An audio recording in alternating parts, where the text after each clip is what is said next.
Yes, I think we are all here, and the doors are open, so people can still come in.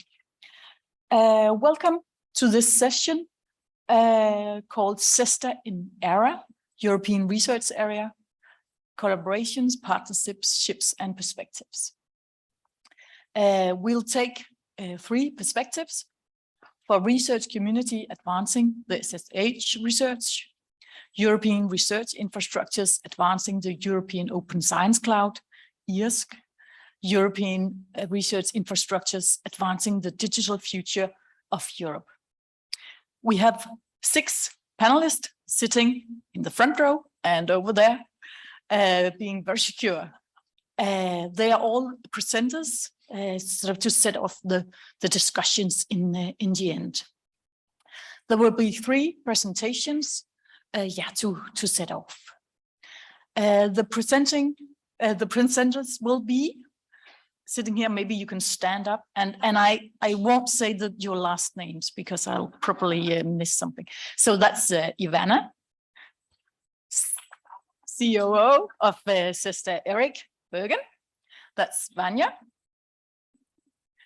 Yeah. Senior Project Manager, same place, Dimitra. Research Director at ECHE, Martina. Senior Project Manager at CESSDA Erik, and it will be Carsten, CTO for CESSDA Erik, and last but not least, Irena, Head of Department at the Social Science Data Archives in Slovenia. Just a few, and I should stay with the mic. We have a Mentimeter for your questions in the end, and for the people online, and also for some question to you in order to again spin off the discussions. But that will be after the presentation, so sit back and relax. We want the session to be informal. However, we're paying attention to all the tech setup in order to do things right. So please bear with us if I'm stopped or somebody else is stopped and we need to do things differently. I would like to have the quick, short questions during the presentations. However, sort of bigger questions or comments, I mean, please keep them to the end and we will come to you.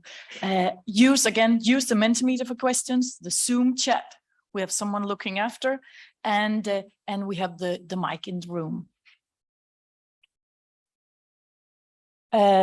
Firstly, we'll have Ivana to give you a little introduction to the CESSDA to CESSDA to set the scene.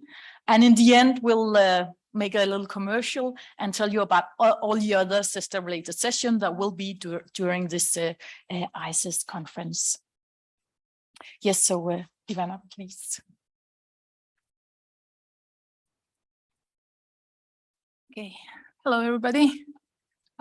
Just one thing before I start, that Sofie, she said, but she didn't emphasize. So try to pay attention, especially to some numbers, information, because we will test how attentive you were in Mentimeter. So I don't know, I would look for the numbers.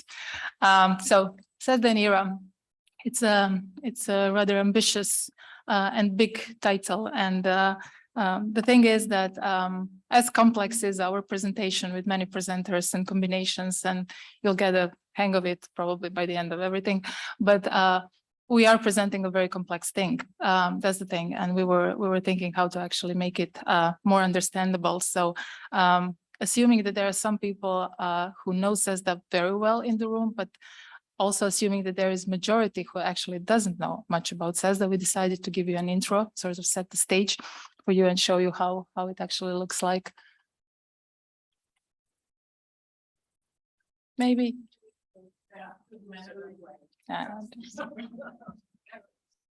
Also doesn't move. Nope.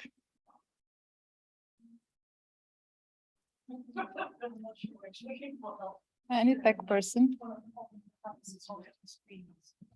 Maybe that's the thing. Maybe I did Yeah. like this. Yeah, try that. Nope. 4 people. Now we won't solve it.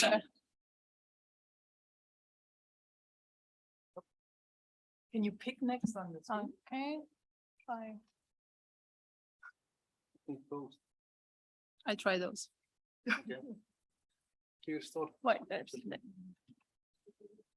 Yeah. Yeah, I think so. It's. Like, oh, so I go. Okay. Now you can use it. Now I can use it. Yeah. Okay. Good. So as not many, all research infrastructures, CESSDA is of course supporting the research, and especially in social sciences and humanities, and recently also trying to support other research data through cross-disciplinary collaborations. But our mission is to support researchers and research community to make the best out of the data that we are offering, to make the best out of the data they're producing, and in that way to solve the challenges that we are all facing today. However, that is of course the utmost goal that CESSDA has. When we say supporting, the supporting part also comes to actually quite a lot of people here in the room that are working in our archives across Europe. The supporting part goes to national ministries, research councils, funders that actually invest money nationally and to CESSDA internationally on European level to actually support research. So there is a lot already hidden in a way behind the scenes in support, and then of course research is the final goal. Try to do this. Oh, wrong way. You already heard at the plenary, or even before in hello part from our director, that CESSDA is quite a big organization. At the moment, it has 22 member countries and 1 observer country, because countries are members of CESSDA. And then in each country, there is a designated service provider, archive data service that actually on national level and then on European level through CESSDA provide support to researchers. There is also a number of countries that are on the way to become a member of CESSDA. We are in touch with them. We call them partner countries, partner institutions, and as you can see, there is quite a line because it's not easy. It takes actually quite a lot for some countries to become members. There is a lot of administrative, political, legal stuff that has to be resolved in the country so that it can become a member of CESSDA. You also heard this morning that CESSDA is not very young, not a blooming flower. It's actually a very mature blooming flower. It all began in 1976. I always say that it's 1 year younger than me, which is a lot.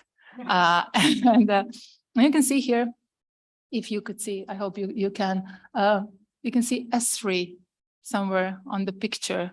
It's a European Strategic Forum for Research Infrastructure. It's a very important body, and we will come back to it for the moment. So it's a forum, strategic forum for research infrastructures, actually constructing the European landscape of research infrastructures. And CESSDA has been on the roadmap for European research infrastructures actually for quite some time before it actually became an operational infrastructure. And after that, it became fully operational structure and a landmark before it made it to the status of ERIC, which is a legal entity status, meaning you are European Research Infrastructure Consortium, and then you are under the auspices of the EC. So it was quite a journey that actually started in 2010, and CESSDA became a landmark for S3, so an fully operational infrastructure before it actually became ERIC.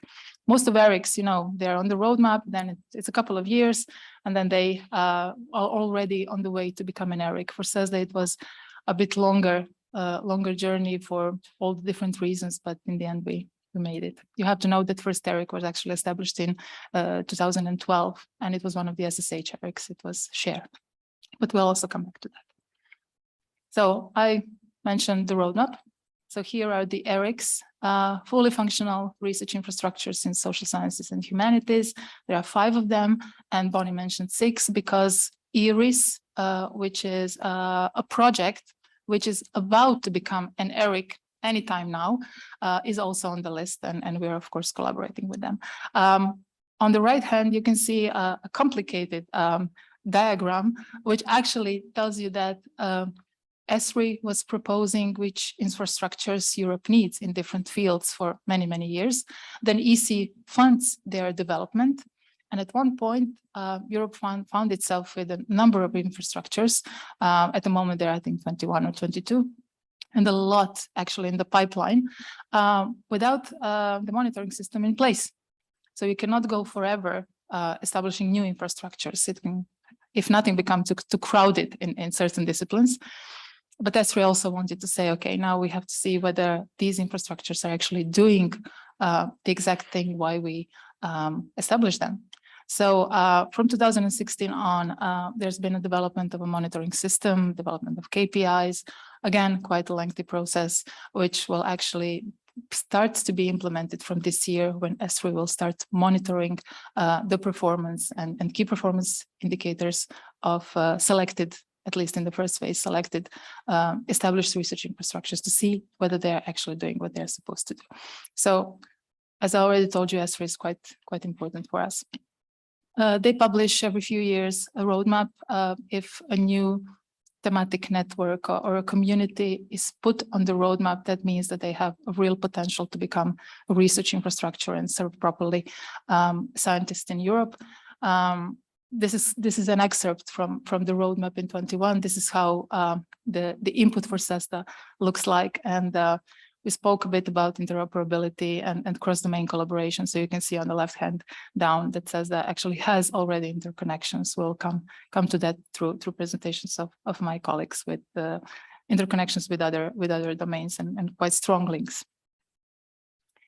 Now that was about CESSDA, and I can see that already there are confused looks. So it is complicated, and we will explain it through all the three areas that we want to describe in more detail and give you some examples. But what does it even mean, ERA? It's a European research area, so it's a concept, it's a model, it's an ambition that the Union had back in 2000 to sort of, it corresponds to the EU mission, you know, to make the borderless traffic of people and goods and resources. So that is sort of in ERA that's copied to the research, and they want to make the seamless single market of research outputs, of researchers exchanging their ideas, working together, making European forces much stronger in coping with global challenges. That's the main thing. So as I said, it started in 2000, and already in 2018 there was a movement how to make it better, how to improve it, how to update it. Things change. I think it took them 18 years, so probably it has changed several times during that period. But this was the first big update, and it is more or less finalized now. So there are 20, as you can see, actions that member countries actually finalized their commenting on very recently. I think maybe even in May. And amongst many actions that want to be implemented in the coming period, I just made bold some of them so that directly interlink with what research infrastructures and CESSDA included is doing. So enable EOSC, Open Science, European Open Science Cloud that you heard about, and we will try to explain what that is, still pretty on conceptual level. Strengthen research infrastructure, promote international cooperation, bring science closer to citizens, build up research and innovation ecosystems, and it's a plural. So you will see how ecosystem in which CESSDA operates is actually already quite complex, and it's just one of ecosystems that is happening. And of course, improve EU-wide access to excellence, which is again something that we talked about earlier this morning in the plenary session, how to make it nationally available, the access to research infrastructures, how to make it on European level more accessible, how to interchange with other domains, and so on and so forth. So this is a bit about CESSDA and its history. This is a bit about setting the scene, what ERA is. And we will try to explain it a bit more through three different parts. One is how is CESSDA contributing to the European Open Science Cloud. The other one is how are we playing with other research infrastructures in the domain. And the final one is how it says that behaving and interacting in the bigger research infrastructure landscape. So with this, I leave it to my colleagues, and Vanya is going to talk about the domain and SSH research and our connections to it.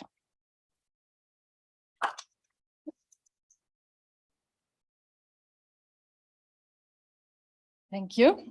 Yeah, Ivana set the scene, and I will start with the genesis of terminology and how it all started. So let's start with the graph. Of course, there was a researcher and everything started from there. And now even when we came to this development phase within the research infrastructure, we are still relating to that relationship, and we still want to keep a really good relations with the primary stakeholder. So history, microphone, sorry. I hope you heard the first part, sorry. So history has taught us that impact and advancement in any field were related to stable and organized community and high connectivity that would enable needed resources and growth. So that could also be replicated to research.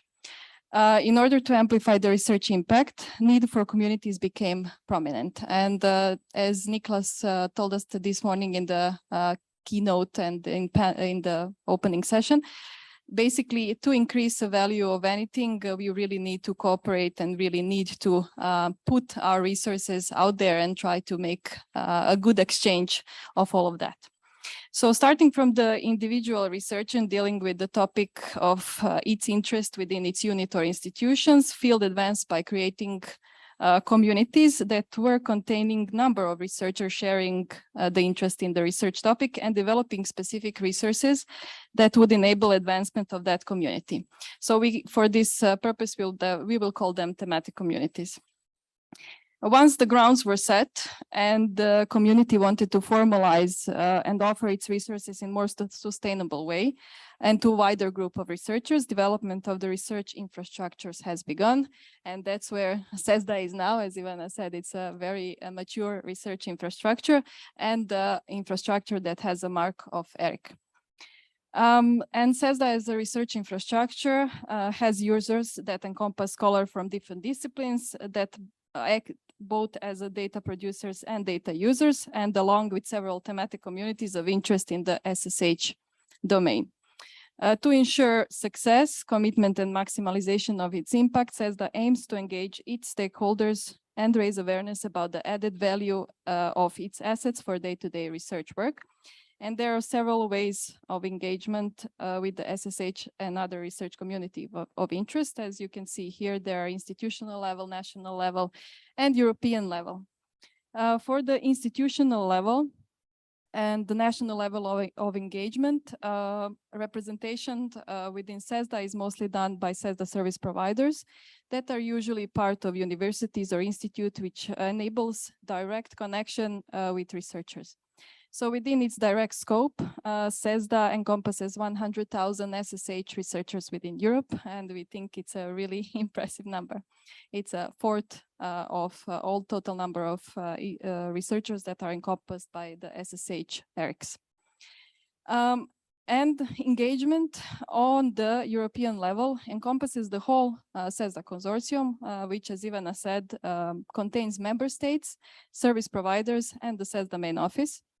And European level is the domain of EC projects, supported activities, and the connection with the thematic communities that will be presented in my next slide emerge from the European projects and mostly from the project called SHOCK that will also be presented later on.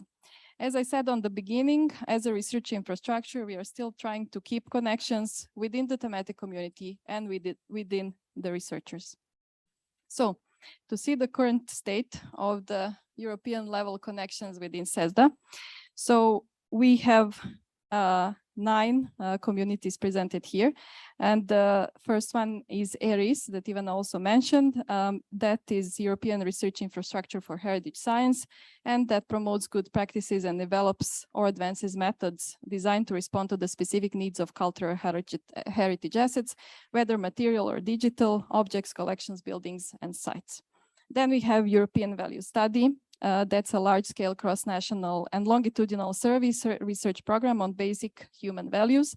It provides insights into the ideas, beliefs, preferences, attitudes, values, and opinions of citizens all over Europe. GGP, Generations and Gender Program, a social science infrastructure for research on population and family dynamics.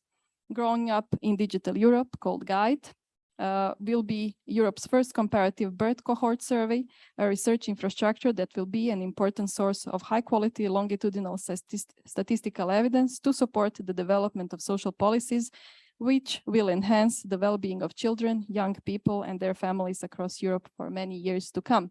So as Ivana said, few of them are now on the S3 list and will in the next few years become also a recognized research infrastructure, and we are really glad to support them and facilitate in that process.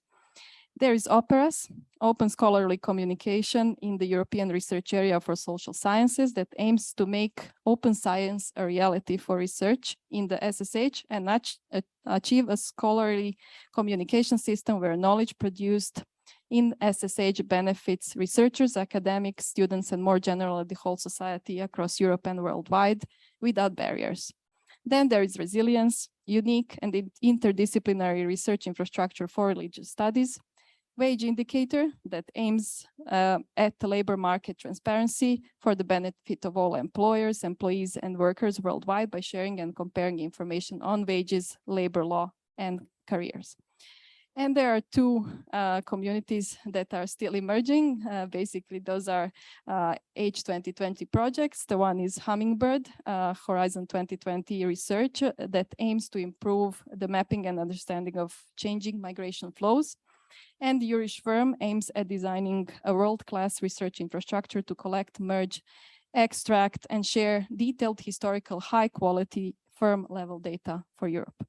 So as you can see, we have made a connection with different types of communities in order to enable our researchers and stakeholders different data types, different approaches and exchange of knowledge within those thematic communities.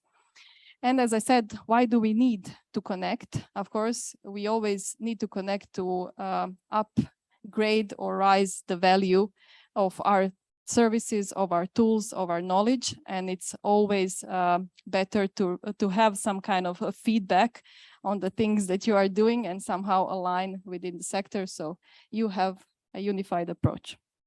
So exchange of knowledge, upgrade and promotion of resources and assets for research work. And what can CESSDA offer to research work? Let's see. So we can make a relation and put a parallel between CESSDA and Elixir that was presented today. We can say that CESSDA offers all the services to social sciences as Elixir does to life sciences. So what first I would mention is training. So we are real experts in training. We have training that is extremely developed. We have training that's building for years and also that is part of many European projects that are now ongoing. And we are actually branding training as one of the CESSDA core services. So within training, we have two treats, let's say it like that, that I would like to emphasize here. We have the Data Management Expert Guide that was intended for research community. So if you want to learn more on how to manage your data and on FAIR principles, then definitely this would be the place for you. And there is also the Data Archiving Guide, more, let's say it like that, presented for data community, and it's designed to provide new employees at Social Science Data Archive with a general understanding of the work a data archive performs.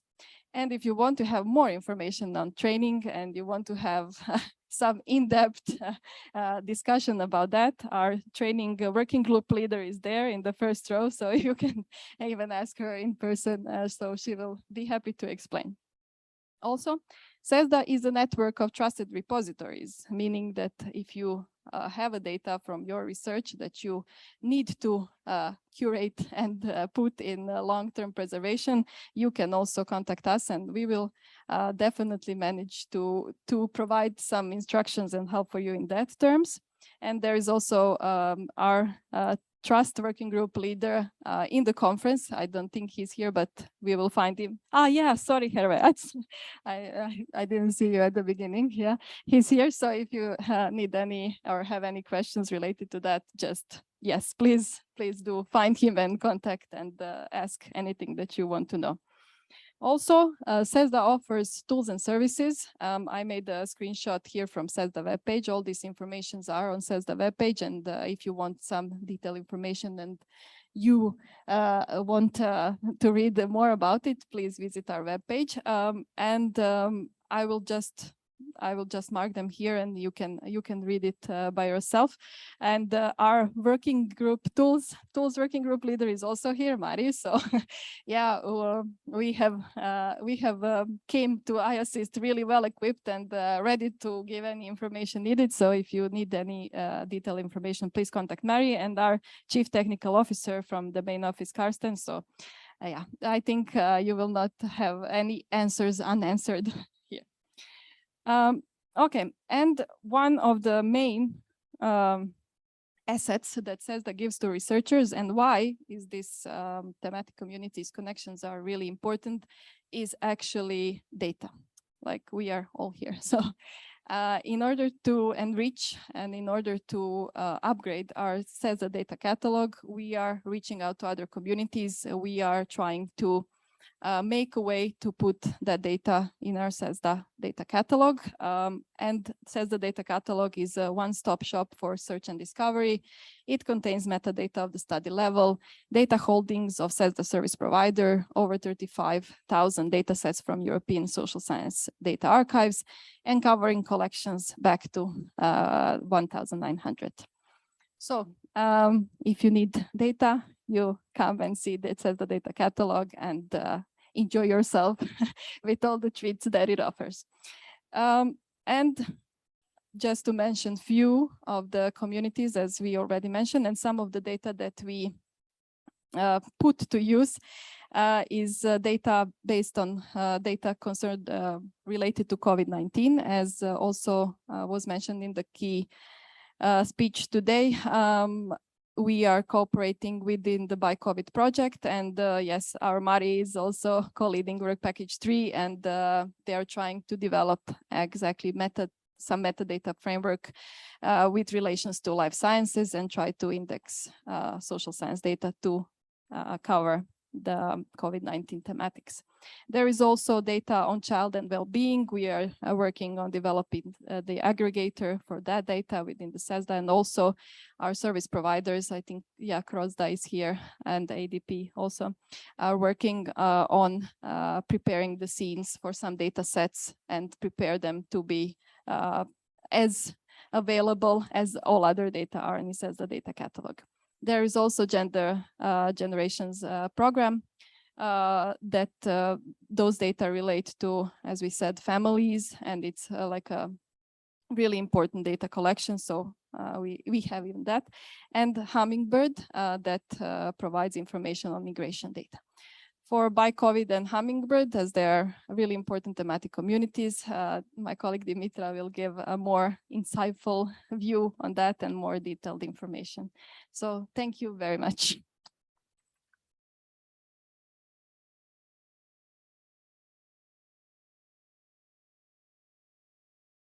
Hello. I will speak as a researcher and member. Yeah, I'll go there. Okay. And member of the research infrastructure community, saying that data is the fuel of social empirical research. That's our motto. And research infrastructure is the driving force for getting responsible and scientifically well researched. I will present two projects that are combine research and data. The first one, which is addressed to the community of researchers involving in migration research, it's the Hummingbird project, which Vanya has already presented. It's an Horizon 2019-2023 projects lasting. There are 16 partners across Europe aiming at improving understanding of dynamics of migration flows, their drivers, and what is an innovative aspect of this project is that we are trying all together to produce, manage, and use data from different sources, new data types, social media, administrative data, primary data, etc. And it is a very active community from people from various disciplines. So it is a very exciting project. There you can see what CESSDA can offer to the researchers investigating or being interested in migration. We have, it's an infographic that we made some months ago about the migration data, and you can see that we have data from 1816 to 2021. There are data from 90 countries, because I was not very exact when I was analyzing that, from 12 service providers. 1,400 data concerning migration and many more concerning mobility. And among the major topics are migratory movements of the local population, international migration statistics, humanitarian services assistance, which are newer data than others, more traditional like international and European comparative surveys where you can find data about migration populations, and of course mixed methods, in-depth interviews, biographical research, quantitative surveys, etc. CESSDA roles is to ensure that all collected data feeds in the CESSDA data catalog, ensuring fair, rendering accessible this data to a large variety of stakeholders. And we expect, all the projects expect, that we will be heard and used by designated research community, potential interested policymakers, and the wider public with the post-project exploitation of data and indicators. And another project, Nicholas has talked about it this morning. It's by COVID project, which is a new one. It creates a multidisciplinary data ecosystem for COVID-19, which will help enhance pandemic preparedness. There are 43 partners. This is a kind of research European bubble, and it is very, very exciting and very challenging. They all bring together data resources and catalogs across domains, capture data governance and access procedures, and they try to engage with national and international stakeholders. They try to train and build capacity. CESSDA roles there is to connect fair social science data by widening the portal scope, which is mainly addressed to molecular and health sciences data, to population and social sciences focus, to train social sciences researchers and interact at an extent with life science researchers, work on interdisciplinary perspective with regard to open metadata and possibly restricted data. It is a very pioneer project, an explorative cooperation to respond to constantly transforming societal challenges by responsive and interdisciplinary research. COVID is far away for the moment. And what we are trying to do with these thematic communities as CESSDA, we try to explore collaborations. CESSDA defines its position at the European and global scale. is strengthening its position as well by connecting with these thematic research communities. It tries to widening and outreach across scientific domains. By COVID is one of these example. My Hummingbird is another one too. And they try to explore and experimenting new data types, data landscapes, and research communities. Thank you.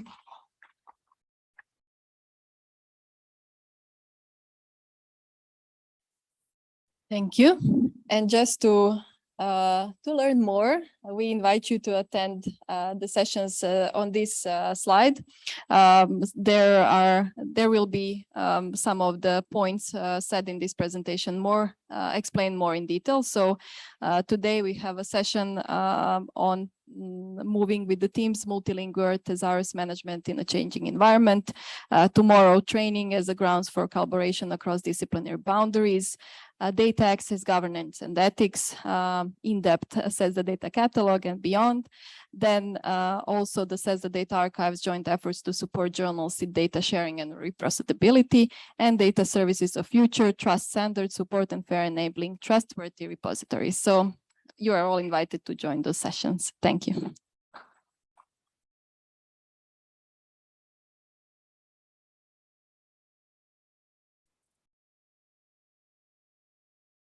Okay. So I just move on. Okay, we're going to move to the second area that we want to share with you today. As Ivana started and showed you the big picture, CESSDA in 3 different areas that we were presenting. So the second one that I want to show you, the second area of CESSDA work, which is oriented towards enriching and bettering of the European research area, is the work of building the European Open Science Cloud. And you see here a picture. The European Open Science Cloud is a federated and open multidisciplinary environment where the researcher would be able to publish, find, and reuse data, tools, and services for research innovation and also for educational purposes. So this EOS that we've been mentioning so many times in all our presentations, and we'll probably hear about it a lot in this conference as well. It's recognized by the Council of European Union among the 20 actions of the policy agenda 2022 till 2024 of the era that Ivana already explained, with the specific objective to deepen open science practices in Europe. So that's another thing that we're hearing a lot, open science, and that has also become a priority. It's defined in the European strategy of data as the web of fair data and services for science in Europe. So the way to participate was very clearly defined by the EC, and this is why they opened several calls for funding, explicitly saying where the research infrastructures such as ERIC should apply. So CESSDA applied together with the 4 other ERICs in social sciences that Ivana showed you before, and together with ERICS, the 5th project that is soon to become an ERIC, to the Infra EOSC, we call it, call back in 2019. And we created what is now known as SHOCK. So this SHOCK project. So this picture is, I wanted to say simplified, but I understand that is a lot of things here that we're mentioning today. But what you can see on the right, that this is not the only project that CESSDA is participating in building EOSC. And I will let my colleagues say much more about it later as well. But this is to show you that the way we try to influence, I guess, and be present as well in all the major discussions about this work is by either participating as a partner, so that would be the orange ones on the right, but at the same time having some kind of close partnerships or service providers that we communicate with, or different kinds of collaborations within the ongoing projects as well. And that would be the green ones on the side as well. So let me move on the next slide. So there were 5 big cluster projects, all at the same time through the same call, and they were funded by the EC. There still are actually. These are called the cluster projects. That's something that we're also mentioning quite a bit. And each of them is providing a gathering entry point for different research infrastructures and different sciences to connect to this big EOSC cloud one day. So we have here in the picture, you have NREFAIR for environmental research, you have PANOSC for multidisciplinary scientific analysis, you have ESCAPE for astronomy and particle physics. You have EOSC Life that we heard from this morning as well for the life sciences, biological and medical. And there is SHOC, for social sciences and humanities. And as coordinator of SHOC, CESSDA has also chaired the SHOC strategic board and the SHOC project management board, and made sure that all the connections with the 5 cluster projects are actually established and created and maintained, and that we somehow still work together or alongside each other. And even I will tell you something about that later as well, but here on the right side of the slide, you can also see some of the snippets of what has already been started, the collaboration that started during the SHOC project. So we made sure that there are regular meetings and that there are also some alignments, white papers, and kind of united voice to the EC as well. And so this is what I'm going to dive into a bit. In SHOC, our original goal was to build that part of the EOSC cloud for social sciences as the main entry point to EOSC, however it may look like in the end. But while doing that, improve and build sets of tools, services, and other types of results defined in our community as relevant. And by our community, I mean all the partners that joined into this project and made the proposal even happen. And that's what we did. So in 40 months, we gathered a total of 53 partners in the end. That means 53 different kinds of institutions. More than 300 people at one point participated in the project. I'm including all the big and small participations because we really believe that it all counts at one point. All major stakeholders in SSH participating, and with a total of about 14.5 million, as opposing to what was mentioned this morning, some really big projects with a lot of money as well. Before all, we formed a community, I think, and then also some useful tools and services that should be kept being used. And keeping the same goals from the start to finish, so from the proposal stage, and that were only enriched by the end, or detailed or deepened, however you want it. The point was to create, of course, the social sciences and humanities part of the European Open Science Cloud, this big EOSC, maximizing the reuse through open science and FAIR principles, something that also became a priority. Interconnecting existing and new infrastructures, with what we did by gathering these 53 partners, and establishing appropriate governance model for SSH EOS, because that was also one of the priorities. Because EC, what they do, they open up a call and you apply, but they ask you to come up with the models. So this is something that has to happen during the project, but then in order for things to be sustainable, it also has to continue afterwards. And this is just some of the highlights of the achievements that we decided to put here, because you can imagine in your own project and in your own research, after 40 months, there is a lot of things that are produced. So we have an SSH open marketplace that is up and running. It is one-stop access as we see it for the SSH resources, tools and services, workflows as well. And on how to use these tools, and also suggestions for similar tools, which we think is also kind of innovating for a portal of this type.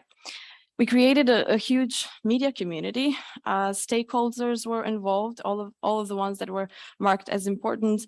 We onboarded on the project 7 social sciences and humanities thematic communities that Vanya mentioned in her presentation, and we created an SSH training community as well. We ended up with more than 100 useful reports on different topics. And we have 6 services that are already onboarded on EOSC portal, with several others that are in process, and we're still working on it. So just one slide, or I'm lying again, a bit more on the shock results. And I tried to squeeze it all in and have it all in just a few slides, but you know how it goes. So here it seems very, there's a lot of things here, but I wanted to kind of, because I know this presentations will be shared as well. So on the side, you also have a list of everything that's in, and then in the middle, you have the beautified visualization as well. The main results coming out of shock are on this slide. So 33 what we call key exploitable results were identified in shock from tools, datasets, directories, services, and communities. We kind of put them in categories at the end to be able to also promote them in a proper way. The point was to get all of these to be findable and reusable and available for future research activities, for your research activities at the end. And all of these 33 are also findable on what is the main results of shock, and that is the social sciences open and the humanities open marketplace. What is it? It's here on the left. It's a discovery portal which pools and contextualizes resources for SSH research communities. So tools, services, training materials, data sets, publications, also workflows, as I said. Our partners working on it like to highlight it and promote it as having contextualized solutions to research problems. And what does that mean? It means that a researcher is looking for a text, for example, if he's looking for a textual analysis tool, they will find not only the tool that is in current use, but he also will find associated resources, such as case studies on how to use the tools, user guides, reviews of the tools created by his own fellow researchers. So it's something that kind of gives you the context and not just the tool itself or the link to the tool. Okay, so what Vanya did in the end as well, because we say a lot of things and we were trying to kind of connect everything to the conference and think about the audience that is here and what do you want to hear. So I was thinking what I would want to hear if I was in your position. What is in it for me? So why are we sharing all this information with you? What is in it for you?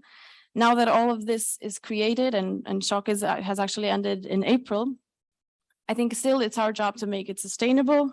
Well, it's in the contract, so of course we have to do it, but we also have to promote it. And that's a way to kind of make it sustainable as well, so that you would be led, let's say, to actually find the SSH open marketplace as the central space in Europe to start and conduct your research.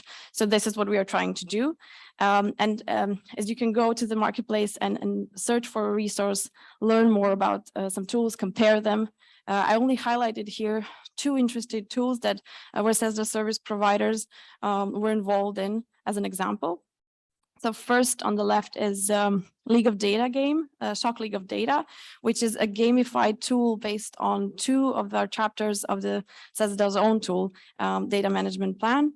The game kind of takes the researcher through various concepts and fears and challenges that are associated with publishing your data in an interesting and fun way. And I put a link here, so if you're online now, you can try and play it. And I guess that is something that many of you here can also relate to, that this game can be used as an addition to an education process in college, or also as a self-assessment tool. And it's open, so you can play it.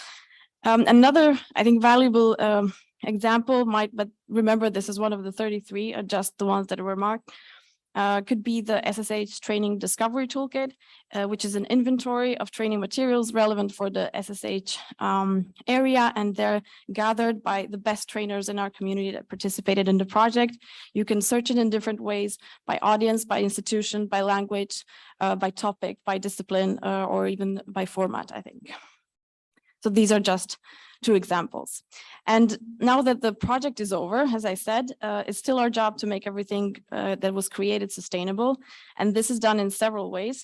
But the most concrete one is the one of forming the SSH open cluster to make sure that the community lives after the project. And this is a informal entity that is established by the Memorandum of Understanding that is currently signed by all the ERICs, but also some other partners in the project, who committed to build this community, maintain all the shock results, and we even have the SSH marketplace SLA signed recently. And to keep the trust among all the gathered partners, maybe future partners as well, the stakeholders, and to also the communities that were involved, and also keep informing all the stakeholders about the results and provide access to them and what will probably happen in the future to the update of that results. And we are opening the MOU now to be signed by other partners as well. So we invite you to keep following CESSDA for more information on the future and where that will be going. And now I would like to hand over to my colleague Karsten to tell you about 3 other projects. This is a slide from the beginning that are building EOSC as well, and that CESSDA is also a partner and not coordinated, but a partner, and to which all of these efforts that I mentioned are either complementary or encompass them. So Karsten.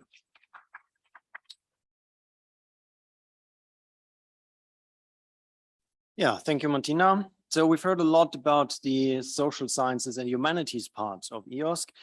Now it's a bit more of a question of what is this EOSC, this European Open Science Cloud? Yeah. What we're doing here is we're aligning with other infrastructures all across Europe to build this federated structure with a system of systems, as it's often called. That means lots of institutions and organizations like CESSDA, like our archives, like universities and so on, have a lot of services that need to somehow all talk to one another. So there's a lot of questions of how can we align these services across institutional boundaries, across country boundaries, across language boundaries, so that they talk to each other, that we can exchange data. These services should be available for researchers wherever they are, and somehow they need to find them. So there's questions of how do we make catalogs? What are the right catalogs? What do we list in which catalogs? Who can make what promise about which service or which data set? And all of this is happening as part of this development of the European Open Science Cloud that's been going on through a number of projects. Most recently, it's EOSC Enhance and EOSC Future, where CESSDA has also been involved and still is involved. And you see in the bottom left of the screen, this diagram, there's a core technical platform with also a core coordination function on top of this, because some of these core functions are not that hard often on a technical level. One of the primary examples of these core technical requirements is a common authentication system. And you might have experienced that it does not always work as easily or as seamlessly as you would hope. Usually that's not actually a technical problem. It's usually that somewhere there is a legal requirement or a policy requirement that makes implementing the technology hard.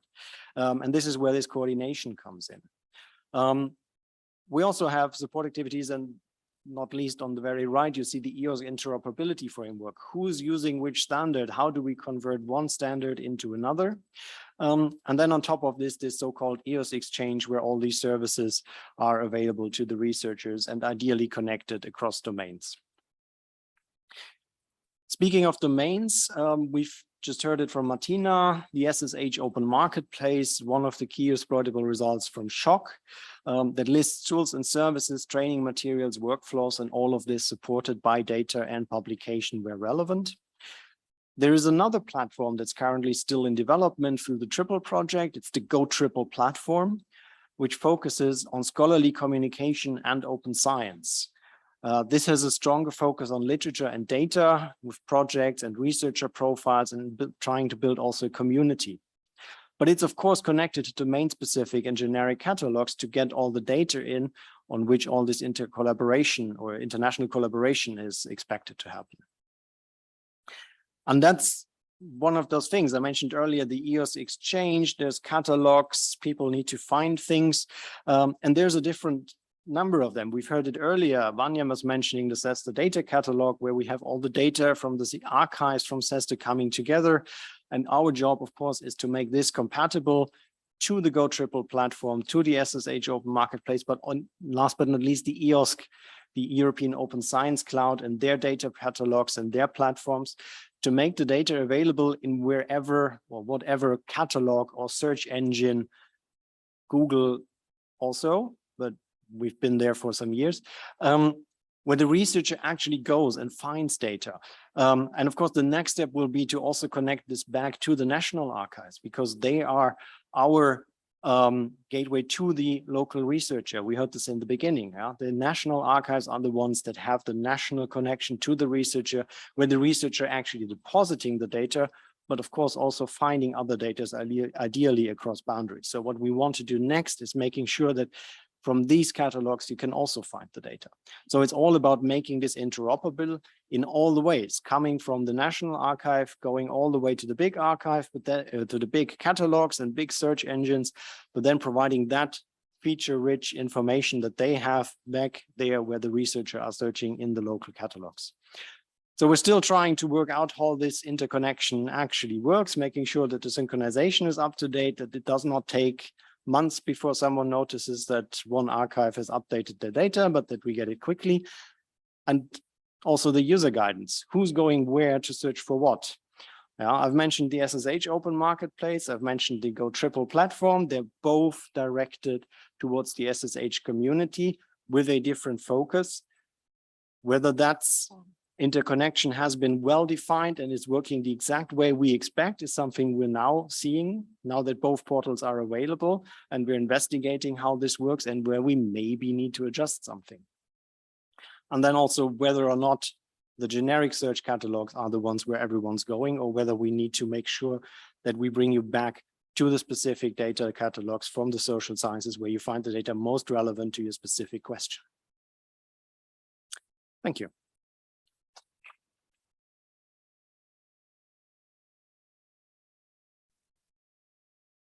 I think I can maybe wrap up this one with where do you learn more if you wish. So tomorrow from 10 to 12, training is grounds for collaborations across disciplinary boundaries. Then the same day under data literacy session E1, using, managing and sharing vocabularies, SSH vocabulary commons. Again, same day, 5 to 6, posters, Go Triple Discovery platform for social sciences and humanities. And then on the last day, there is partnerships and collaborations. And under that one, you have H1, Secure Data Facility Professionals Network. What is it? What's in it for you 3? So be sure to visit some of them at least. And finally, the last part is the bigger landscape that CESSDA is operating in. So you heard how we are advancing or trying to advance the SSH area, then how we are contributing to the building of European Open Science Cloud. And now we are on the landscape. But to explain the landscape, which is extremely complex, I thought I should start with CESSDA. Also not being very, very simple, as you can see. It wasn't like this. So if we were doing this some years ago, there was one service provider in the country, rarely consortium. But lately, over the past few years, the structures of our service providers in different countries have changed, in some countries even dramatically. So you can see that there are all kinds of forms that service providers now exist in within their countries. So in Greece, we have a consortium of, I think, Dimitra, 8 universities, coordinated by 7 universities and ECHE coordinating it. In France, our service provider is actually a department within a much larger infrastructure, which is CNRS, extremely complex. Progedo is just one part of that, dealing with SSH data. Then in a number of countries, our archives and data services are actually part of universities. They are departments of universities. That's actually, I think, maybe even the biggest number. And then you have self-standing institutions, usually research institutes like in Germany or in Switzerland. In the Netherlands, again, it's a bigger organization, and our archive is part of that, and so on and so forth. There are even academies of sciences. Again, archive is a department within that. So it varies across the countries, across the forms, across the legal modalities, how our archives operate on national level. And that is CESSDA. So I think we can all just conclude that CESSDA is quite complex, right? But then we move on. So that was CESSDA. And then you put other ERICs next to it, Clarin, which has nodes, Daria has a different setup. European Social Survey is a survey, so it operates in a different way, as well as SHARE. So these are all ERICs, and we are all in SSH area. So you know how CESSDA is complex now. Now you add very, very different, circles for each of them, and we are all distributed. We are all in different forms present in many countries in Europe with different legal connections and so on and so forth. So we are all on our own quite complex. And then, so CESSDA, other SSH ERICs, and then you add emerging communities, new wannabe ERICs, or they will be ERICs, at least some of them very, very soon, which are still trying to figure out how to do that, are proposing their model of existence to ESFRI and to the EC. All of this was shock, a big cluster project, plus a number of universities, institutes, other important stakeholders, SMEs, so on and so forth. So we are still within the SSH. And there are several ways how to make some order in it. One of them is going back to ESFRI, because ESFRI has its own classifications of domains, and for each domain, they keep track of existing infrastructures, of new emerging infrastructures. They're trying to inform everybody through the roadmaps that you heard about already, so forth. So ESFRI, as a strategic forum, advises in a way EC where to put money, what are the prospective research infrastructure, what are the established research infrastructure, and EC funds it through the calls, through the framework programs. So somewhere in between, I probably should have put the EC logo, because that's in a way a mean of funding infrastructures, established and emerging ones, with of course countries' money. And then another way to gather all these infrastructures is ERIC Forum. So ESFRI establishes them, EC funds them, their development, their sustainability, but ERIC Forum is an newly emerged body which is gaining on its power and influence, which actually gathers all the ERICs and on very ground level discusses between ERICs what are the good practices, know-how, administrative, legal, human resources challenges that all ERICs have in common. And this is the body where actually ERICs talk very, very freely with each other about the challenges that they have in their daily business. Again, ERIC Forum feeds back to the EC about the ERIC regulation, about how ERICs can be set up, how their existence can be eased in a way, in a very procedural way. So these are two bodies, let's call them bodies, or platforms that are dealing with the research infrastructures and with the landscape and trying to influence it and feeding back to the EC as the funder. So you heard about CESSDA, you heard about shock, you heard about platforms where we exist in a certain domain or domains, which is ERIC Forum and ESFRI, but then you can put it to a much bigger perspective again, where you put shock and our SSH cluster in relationship to other clusters. So we heard about the EOSCLIVE, which is actually quite similar to our shock. Then you have Escape, Henry, you have PANOSC, and we are all trying to sort of attach ourselves and build our parts of European Open Science Cloud. Of course, everything is funded by countries via European Commission. And the way things have been going on until now through all the framework programs and different calls for projects, that is also evolving and changing as we are sort of streamlined as infrastructures into clusters and into domains. And then domains talk to each other, as you heard, clusters talk to each other. Now the EC is starting to recognize that the landscape has changed so tremendously over the past few years with cluster projects, that actually the cluster suddenly becomes a unit that they want to talk to. And it is very, very possible in the next few years, the way infrastructures are funded through the framework programs will change. So there are already talks, we don't know whether that will happen or not, but there are already talks about partnership agreements, about domain roadmaps, it means for the whole SSH area, strategic alignment between the domains, multi-annual funding, not competition in different calls. Of course, entry support for emerging communities, thematic communities within each domain, which would then improve sustainability and, of course, ultimately led to better supports to researchers. So I hope this actually illustrates how complex this is, and reality is on several levels for CESSDA and exists in parallel on several levels, and there are completely different sets of activities on each level. So it's getting hard to follow. So I will stop here, give it to Irena because we are already over time. So thanks a lot.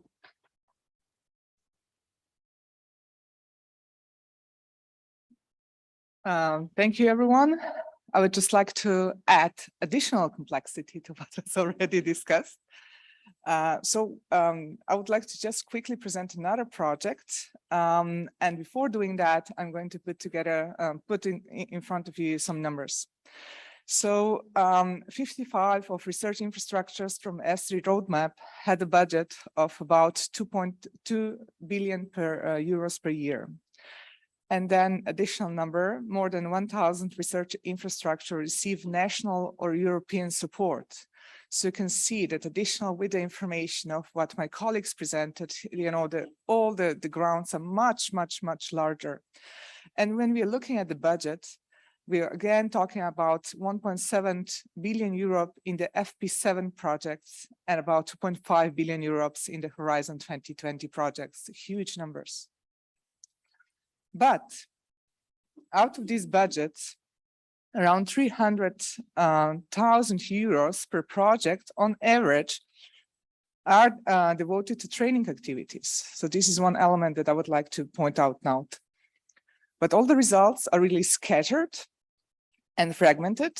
And we know that we are all trying to push something to do for our community. We put it on our webpage, it's there. Can we connect? How can we connect? But this project, Retrain Plus, is actually dealing with trying to reach to managers of research infrastructures and core facilities. Because what we found out is that they are not equipped enough with knowledge that they need to actually lead all of these possible really huge landscapes. And so what are the needs for that we realize to prepare the next generation of leaders and empower the current staff? We are trying to do that. Then develop long life management, education specialized to tackle the specific challenges of research infrastructures and core facilities. To address these specific multidisciplinary training needs at the appropriate level, because there might be bits and pieces at different universities, but not necessarily tackling research infrastructure, which are really specific. And we would like to avoid fragmentation. And you will get these slides later, so I'm realizing that there might be some elements that are a bit small in these graphics. So the Retrain Plus is really putting together a strong partnership. What we have is 16 research infrastructures, 100+ core facilities that are involved, and more than 83 universities that are engaged. So we are trying to put together the programs that will empower you in research infrastructures to really work well. We are doing these through different activities. One is community of practice that is being developed. And if you want to join, there's a Facebook group for that. So please join us. We have activities about once every second month, so it's not too much. But do join. There's also staff exchange. So if you would want to visit one of the research infrastructures, there's a bit of budget there. You can join us, but it's also a different academic longitudinal learning tracks, etc., that is being developed. All with the purpose to ensure the excellence of current and future generations of managers and operators of European research infrastructures and core facilities.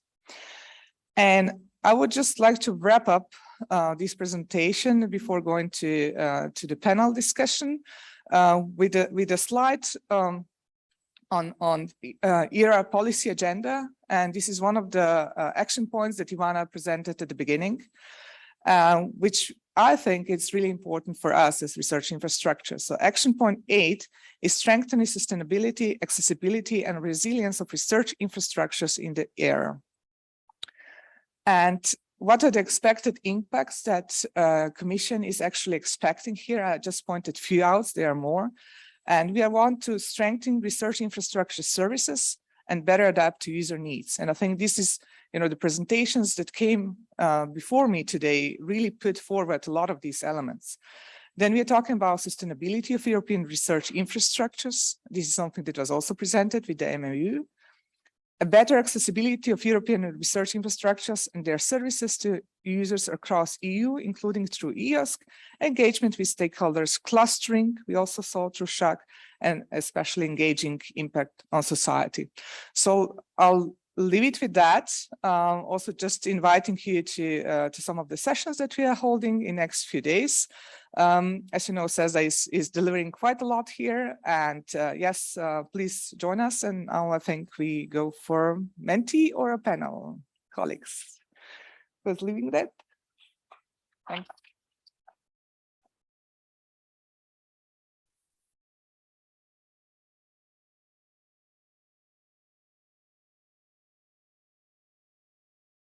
Yes, let's try out the Mentimeter, and I already get a bit.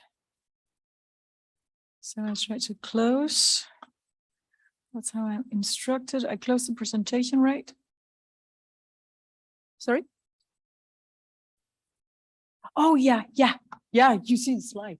Before we go to any results, you'll need to go to the Mentimeter and put in the code.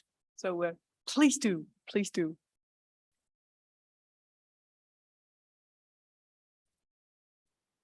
And for the people online, please do the same. You got that.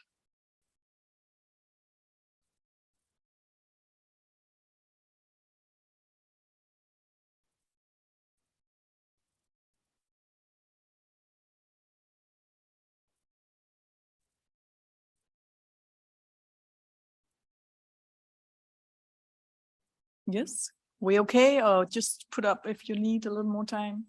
Yeah, I'll wait.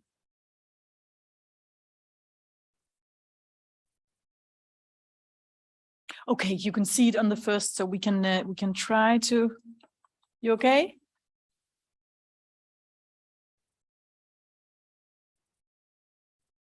I can try to close this. Is that okay? Yeah. Escape, run, yeah. And then we'll need to, yeah, we move this, we need to move something to the other screen, this one. Should go up here. And present, yeah. Go. Yes, and now you should be able to put in your questions. So please do. Any questions?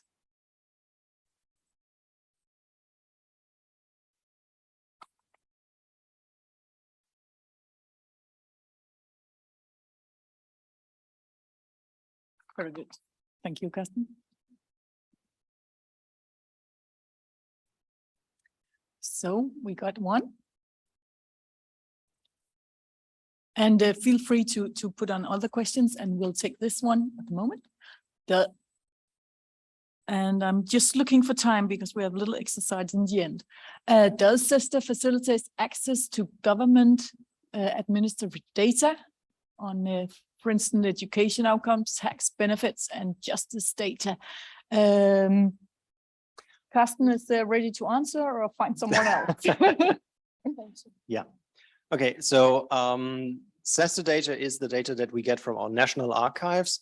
So it's mostly survey data, almost exclusively survey data that we get from our national archives. We're currently looking whether there are options to extend, but for now it's the data that we get from the archives.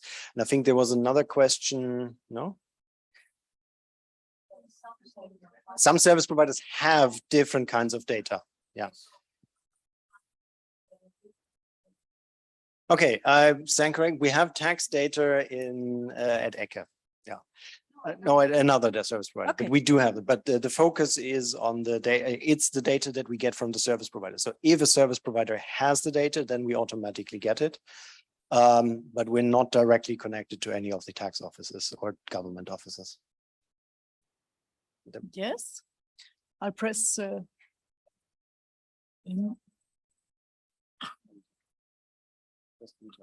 Yes, that's right. It's answered. And let me. Yeah, let me just put in, I got a question from the chat. I'll just pop that in. How interoperable is, oh yeah, the mic. How interoperable is the CESSDA repositories? Yeah, that's you again, Carsten, with other catalogs and repositories. Can CESSDA import or harvest relevant data, metadata posts from other platforms and vice versa? Or would the researchers need to register the information several times in different platforms, possibly missing findability opportunities due to priorities and lack of resources? Yeah. Yeah, so as I said, we're harvesting from our national service providers. So all data that's deposited with them shows up in the CESSDA data catalog. And then, of course, we provide this further. As I mentioned, we've been indexed by Google for some years, and we're right now in the process of also onboarding this to the other platforms I mentioned, the Go Triple platform, as well as the EOS data catalog, to make sure that it's registered all there. But the requirement is that it's deposited with our national archives who have the expertise in the data curation and data preservation. Technically, it's possible to extend it because we are using the DDI standard, of course, to harvest this data, standardized across CESSDA, and it would be possible to harvest other resources. But our mission is, and I think that's the next question, why don't we have Australia included? It's in the name and in the mission that it's, of course, a European focus, but that doesn't mean that we don't want to extend. Of course, this is something we're looking at. We are collaborating to make the standard interoperable for some time, but at the moment, the catalog is limited to CESSDA service providers. But Ivana. I have a bit to add on that part. It's always about the money, and money comes from European countries. And when I started to talk about ERA, if you remember in the very beginning, it was to make Europe competitive compared to the rest of the world, to make Europe strong in terms of building on data-driven and scientific outcomes of European research. There is still a lot about competition instead of maybe collaboration, but you know, you should exactly in this question follow the money.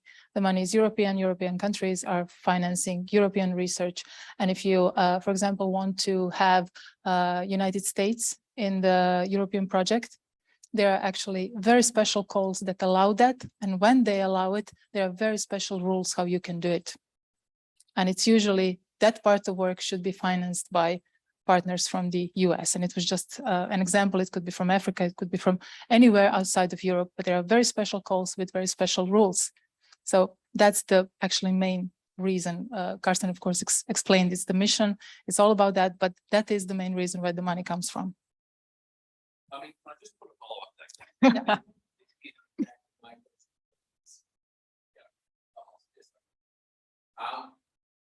I agree totally about the money. Is really important to think about, you know, yeah, let me put online that absolutely the money matters, you know.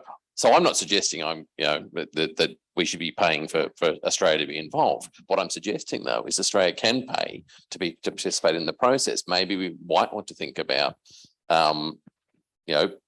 organizations where there might be a capacity for collaboration and how we might facilitate that more effectively, because particularly in this community, we're kind of well set up to extend exactly the same ways that Nicholas was talking about this morning. You know, big arrows going across oceans fundamentally might be the next way of how we might think about that. Yeah, and there is a way to do it. And as I said, it's about the money, but if each side sort of finance their own part, which is very often part of MOUs, that if there are costs borne, then each side should cover their own costs. And then it's just about collaboration and actually goodwill to do it. And I know that CESSDA was contacted some time ago to actually help Australia establish some kind of Australian shock.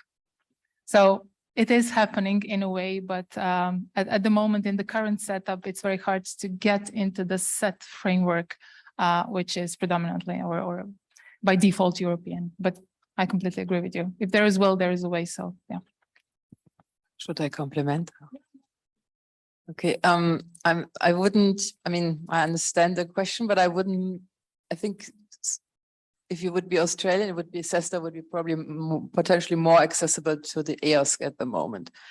Because IASSIST is really very high on the political agenda, member states driven, but I'm quite sure that mover and shaker, I think they already have behind the scenes some discussion with different countries. So I think, but CESSDA as a member organization, that would be different, and that would be in discussion with the current members of CESSDA. But it's true also that the current term of references would need to be changed to make it more accessible. But as a new incoming director and with some view, it would be nice to think along these lines. So that's why I wanted just to separate these two different things. Yes, thank you. I'm afraid very quick comment. Otherwise, I would like to close. Okay, thanks. And pick up on that in the break. There's a question here, and I think we'll have to take that as the last question because we really want to. Okay. What do you think? Or should we keep going on questions? Can we put in 5 minutes of our break? Close the doors. Okay, should I take this one? Yeah, you do that. There is something after shock. There is life after shock, as we already called it, life after shock. So the major partners, which are ERICs in shock, have already signed a memorandum of understanding, sort of obliging themselves to do the best they can to sustain not all 33 key exploitable results, but Marketplace, as Martina mentioned, already has a service level agreement in place between 3 out of 5 ERICs, and that commitment is for the next 10 years. Other institutions are expected under the umbrella of MOU to sort of volunteer, and we already we've been identifying possible sustainers of key exploitable results of the past year and a half of shock. So we started in the middle of the project, and we approached, or it was in a way expected from institutions that developed a certain product, certain outcome, to actually be the ones, since they know it, to actually also sustain it afterwards. So that's the model. MOU is an umbrella. It's not a legally binding document, but it represents a strong intention to go into binding agreements. And for example, for the Marketplace, SLA in place is actually a legally binding agreement. So we are already entering legally binding, legally connecting agreements, contracts between the former partners to actually continue sustaining outputs. That's one thing.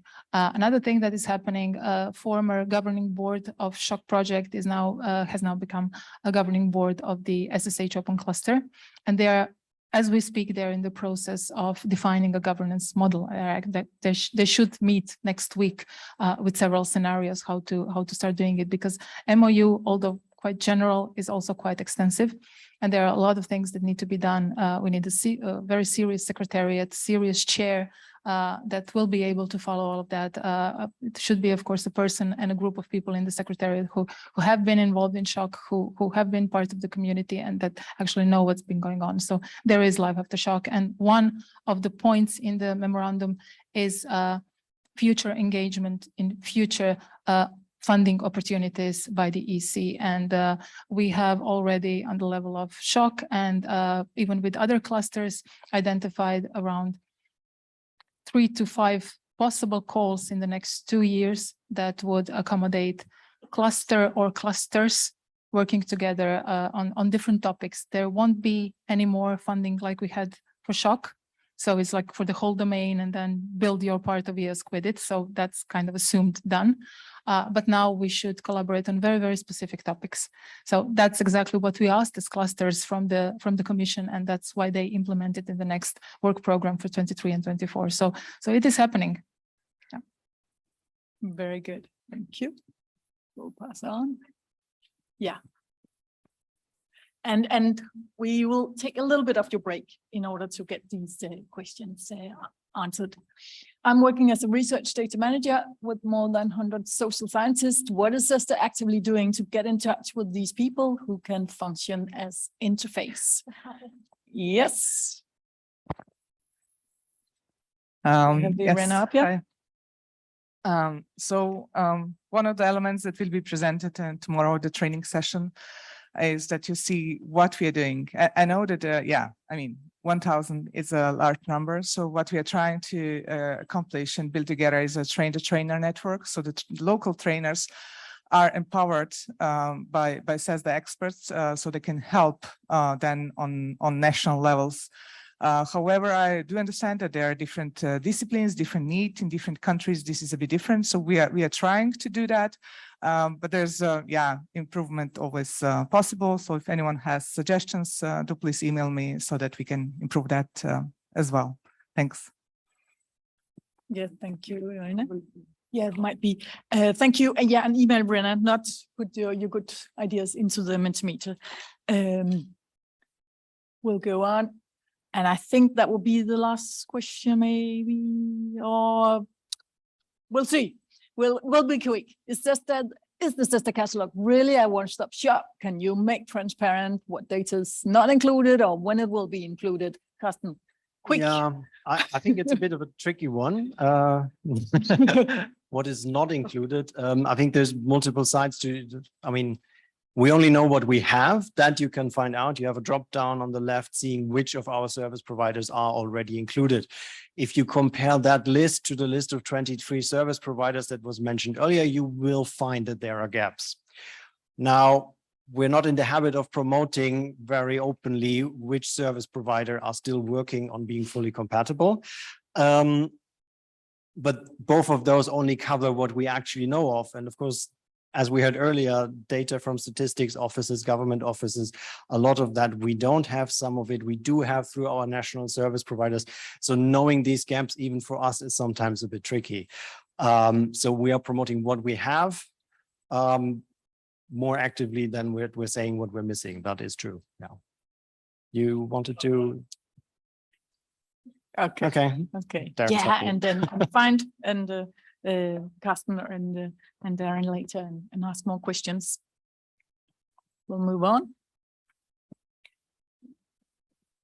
With the training and capacity building program, is the focus on ensuring social sciences and maintaining skills and knowledge, training researchers from other disciplines or both? Yeah, you're up here, Rena. You get thanks. Yeah, it's a difficult question. I think it kind of covers several elements. As you had seen from presentations today, CESSDA is trying to get involved with partners from different disciplines so that we can actually empower researchers to work interdisciplinary. And as social scientists, we are trying to, primary our coverage is SSH discipline, but we do know that there is a need for interdisciplinary element, and this is something that is being covered through the work of the project, and we'll try to promote it even more through the CESSDA website now that we also have a CESSDA training catalog up and running. And we can add some of those elements in there and especially tag it so it will be even more visible for this kind of research. I'm not certain whether I fully answered this question, but I can answer it a bit more in the break. Thanks. Super. Thank you, Irina. Does the facilities access done? Okay, sorry. It's done. You read quick and then yeah. Done. Done. And we take this as the last one. It says that only offer support to research infrastructures to only Europe. Yeah, but anyone can use the services. And anyone can use it actually, but we as CESSDA offer support to research infrastructure only in Europe. And I think that was actually answered as part of the previous question, where funding goes and what are the legislative limitations. But of course, collaboration can go beyond that. So there are some initiatives to have collaboration, to establish collaboration beyond Europe. And we are working on that, and we wouldn't be the first, Eric, to have membership from outside of Europe. But CESSDA hasn't had yet that opportunity, but we are working on that. It would be really, really good to have more global membership. Yeah, we have connections, but there is no formal way at the moment to be part of CESSDA. Yeah, sorry, working on it. Work in progress. Oh. We done that? Yeah. I don't know. This line gets stuck. I think the technology said it will. Yeah, so I don't know. Now we want to move to the other questions, right? Where do you see? Any idea? We go.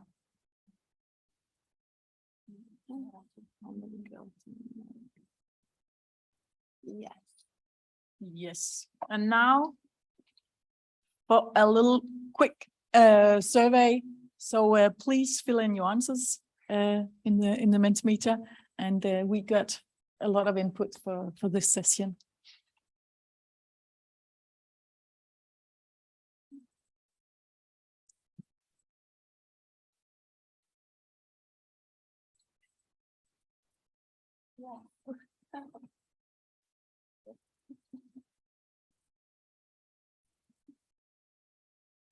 Yes. Keep coming.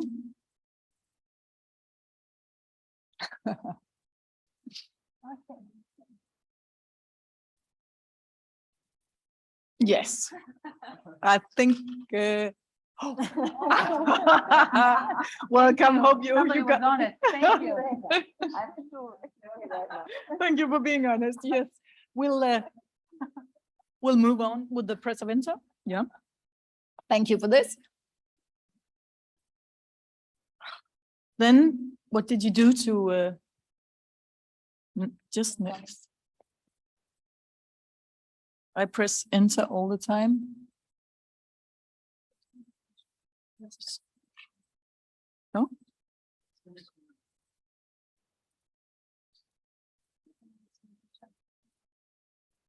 Wait a bit. No, okay.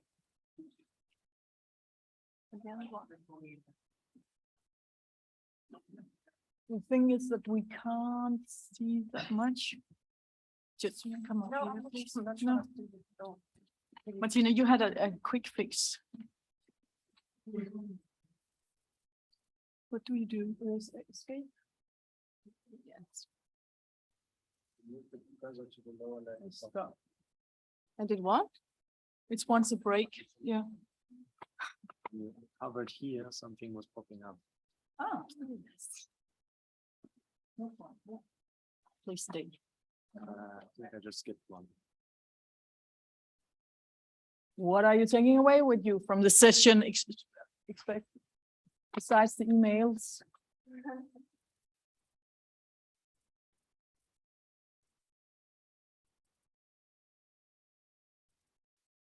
Yeah, please fill in the you answer.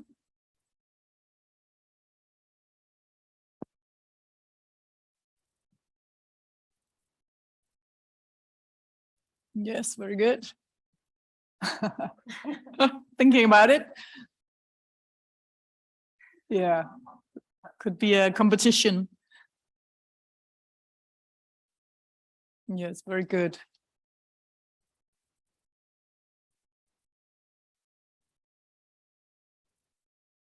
Yes.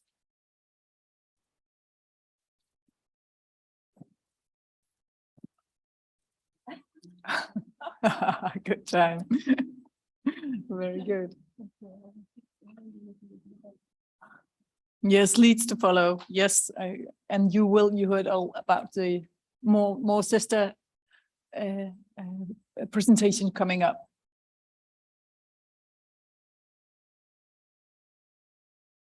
And, oh, I'm sorry, I'm not good. Do we think there's more? No. Answers below?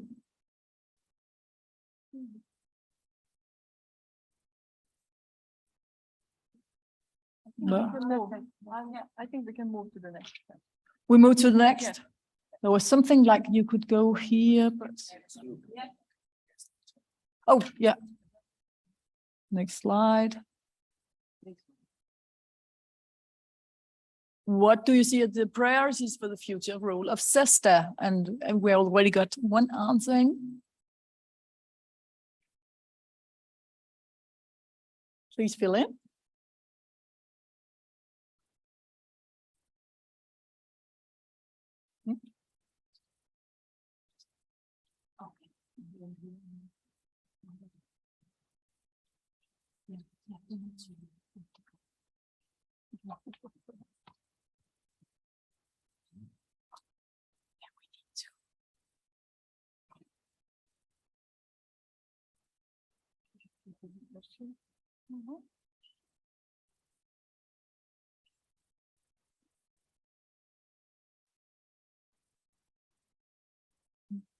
Yes, please keep answering. And that I take on. Very good. We need to stop now because they need to prepare for the next section. Unfortunately, we had some funny little question to check your knowledge, and we'll see how we can get that out to check if you actually listened to the session. So that's too bad. We need to stop, and that's mostly on the chair. I guess was always a time optimist. So thank you very much for your answers, and especially thank you to all the presenters, the panelists. So should we give them a round of applause and get some coffee?